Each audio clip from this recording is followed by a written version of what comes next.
আজি মই আৰু মোৰ ডাঙৰ ভাগিন আহিছোঁ বজাৰ কৰিবলৈ বুলি। প্ৰথমতে এয়া মঙলদৈ মাছ বজাৰ আহি পালোঁ। আহি পাই মাছখিনি কিনি ল'লোঁ। মানে আজি আমি বাইদেউ এজনীৰ ঘৰলৈ যাম ভাত খোৱাকৈ, সেয়েহে বজাৰখিনি ময়ে কৰি লৈছোঁ। তাৰপিছত এয়া ঘৰ আহি পাই তাড়াতাড়ি মই কাপোৰ চাপোৰ চেঞ্জ কৰি পাচলি কাটাত লাগি গৈছোঁ।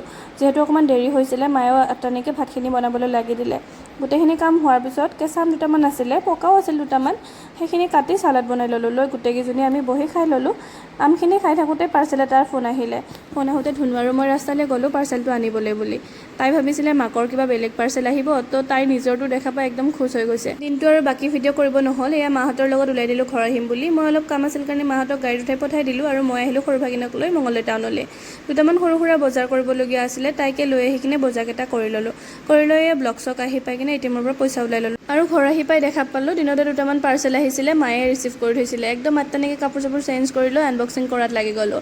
আৰু দেখিলোঁ ইমান কিউট কিউট ফুলদানিকেইটা আহিছিলে, ধুনীয়াকৈ সজাই দিলোঁ। আজিলৈ আহিছোঁ তেনেহ'লে, আকৌ লগ পাম অন্য এটা ভিডিঅ'।